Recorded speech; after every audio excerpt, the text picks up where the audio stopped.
दोस्तों वैसे तो मार्वल सिनेमैटिक यूनिवर्स की स्टार्टिंग हुई 2008 में। उसके बाद फेज 4 आने के बाद ये यूनिवर्स मल्टीवर्स में बदल जाएगा।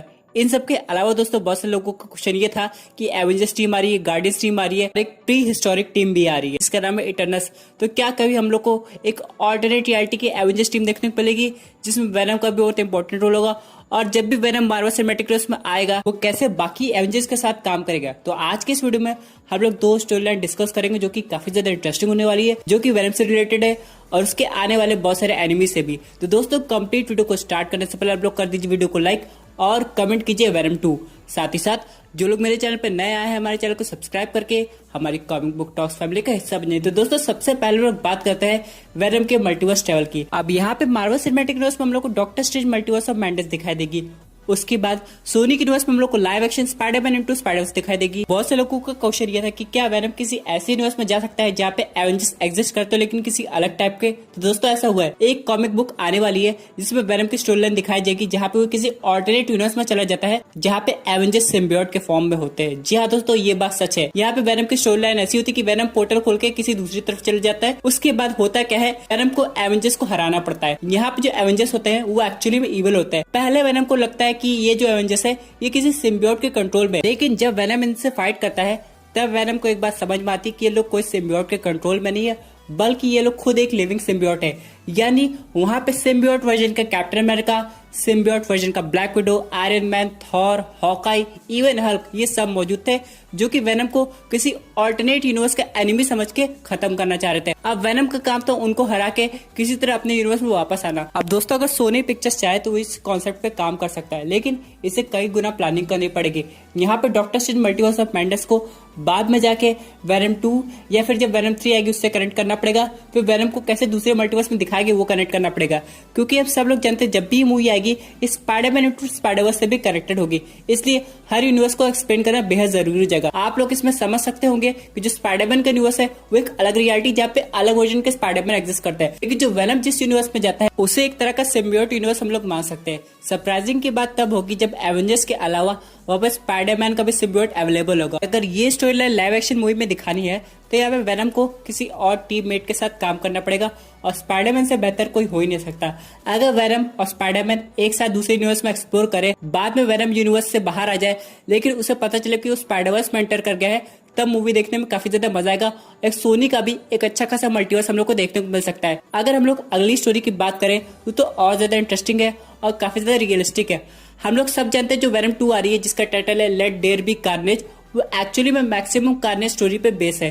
तो यहाँ पे होता क्या है, वेनम और कार्नेज में जब फाइट होती है तो वेनम स्पाइडरमैन के साथ टीम अप हो जाता है। इन सब के बाद जब वो कार्नेज को हरा देता है तब वेनम को पता चलता है कि अभी थ्रेट खत्म नहीं हुआ बल्कि इससे भयानक थ्रेट आने वाला है जो कि है सिम्बियोट गॉड जिसका नाम है नल। अब यहाँ पे नल एक सेलेस्टियल लेवल का थ्रेट है टोनी स्टार्क के अकॉर्डिंग, और उसकी हिस्ट्री से हम लोग को ये पता चलता है कि उसकी फाइट सेलेस्टियल से हुई थी और वो सेलेस्टियल्स को खत्म भी कर दिया था। बाद में उसे कॉस्मिक प्रिजन में कैद कर दिया गया, लेकिन किसी तरह वो आजाद हो गया और बाद में अपने सिम्बियोट को कंट्रोल करने के लिए अर्थ पे वापस आ गया।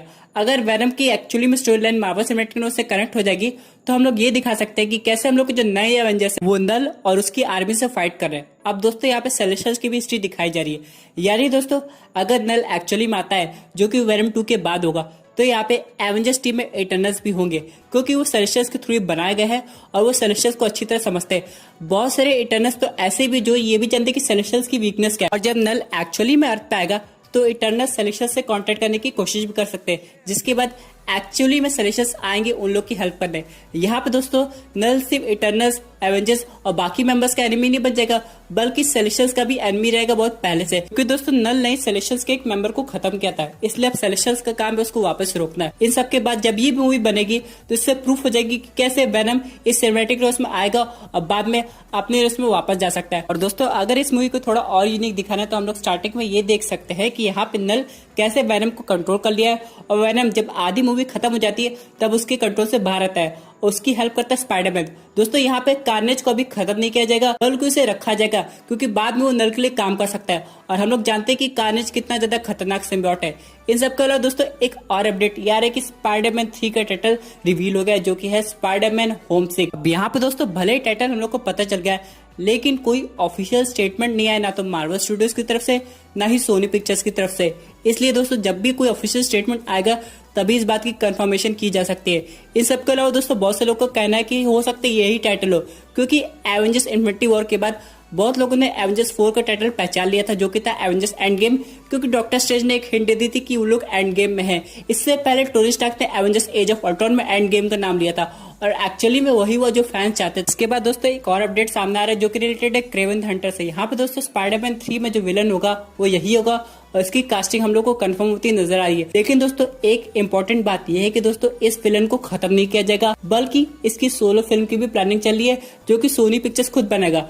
अब देखना यह है कि ये फिल्म प्रीक्वल होती है या फिर स्पाइडरमैन 3 के बाद की होती है, क्योंकि यहाँ पे हम लोग को क्रेवन द हंटर की एक्चुअल में ओरिजिन स्टोरी पता चलेगी, और इससे रिलेटेड कुछ ऐसे हिंट हम लोग को देखने को मिलेंगे जो कि ये प्रूफ करेंगे क्रेवन द हंटर अगर मार्वल सिनेमैटिक यूनिवर्स का भी पार्ट है तो क्या वो वकांडा से बिलोंग करता है, और इससे रिलेटेड क्या हम लोग को व्हाइट टाइगर देखने को मिल सकती है। ये सब हम लोग को स्पाइडरमैन 3 में देखने को मिलेगा। इन सब के अलावा दोस्तों एक और इम्पोर्टेंट क्वेश्चन है कि अगर क्रेवन द हंटर अपनी मर्जी से स्पाइडरमैन का हंट नहीं कर रहा तो उसे कौन हायर किया है। यहाँ पे दो क्वेश्चन आते हैं सामने, या तो इसके पीछे नॉर्मन ऑसबॉर्न होंगे तो सिर्फ स्पाइडरमैन को पकड़ना चाहते हैं, या फिर वकांडा से कुछ एक्सप्लोर करना चाहते हैं, क्योंकि दोस्तों नॉर्मन ऑसबॉर्न पीटर पार्कर के थ्रू बहुत सारे काम कर सकते हैं। पहले तो उसके जेनेटिक्स से अपनी जीन को एनहांस कर सकते हैं, जैसे कि कॉमिक बुक में दिखाया गया है। इन सब के अलावा अगर वो क्रेवन द हंटर की हेल्प करते हैं तो क्रेवन द हंटर उन्हें वकांडा के कई सारे सीक्रेट बता सकता है। बहुत से लोग सोच रहे होंगे कि वो ऐसा क्यों करेगा, तो दोस्तों यहाँ पे क्रेवन द हंटर को एक बहुत पुरानी डिजीज होती है जो कि ठीक नहीं होती, और उसके पास काफी ज्यादा कम समय होता है। यहाँ पे हो सकता है वो टचाला से हेल्प लेने जाता हो, लेकिन वो उसका कुछ नहीं कर सकते, इसलिए क्रेवन द हंटर वहां से चला जाता है और नॉर्मन ऑसबॉर्न की हेल्प लेता है। नॉर्मन ऑसबॉर्न उसे प्रॉमिस करते हैं कि अगर स्पाइडरमैन को पकड़ के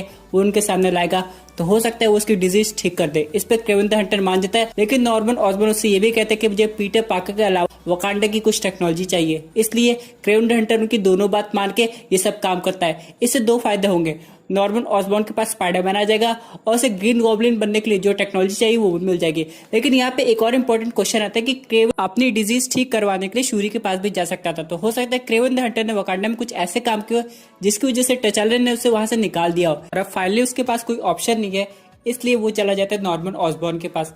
अभी तक हम लोग को नॉर्मन ऑसबॉर्न की कोई आइडेंटिटी रिवील नहीं हुई है, यहाँ पे कोई हिंट नहीं मिल गई है, लेकिन जब भी स्पाइडरमैन मूवी आई है हर स्पाइडरमैन मूवी का विलन किसी से रिलेटेड रहा है, और इस बार ऐसा क्रेवन द हंटर के साथ हुआ होगा। दोस्तों आगे ये देखना है कि क्रेवन द हंटर क्या पीटर पार्कर को एक्चुअली में हंट करके नॉर्मन ऑसबॉर्न के पास ले जाता है, या फिर पीटर पार्कर को बचाने सामने टचाला यानी कि ब्लैक पैंथर आ जाता है। तो दोस्तों ये थी एक अमेजिंग अपडेट जो कि रिलेटेड थी वेनम 2 और स्पाइडरमैन से। आई होप आपको ये वीडियो पसंद आई होगी। वैसे आपके क्या व्यूज है इस पर्टिकुलर टॉपिक पे, अपने व्यूज जरूर कमेंट कीजिए। दोस्तों अगर आप ऐसे unique super hero content enjoy करना चाहते हैं तो हमारे चैनल को सब्सक्राइब करके हमारी सुपर हीरो फैमिली का हिस्सा बन जाइएगा। Thank you for watching.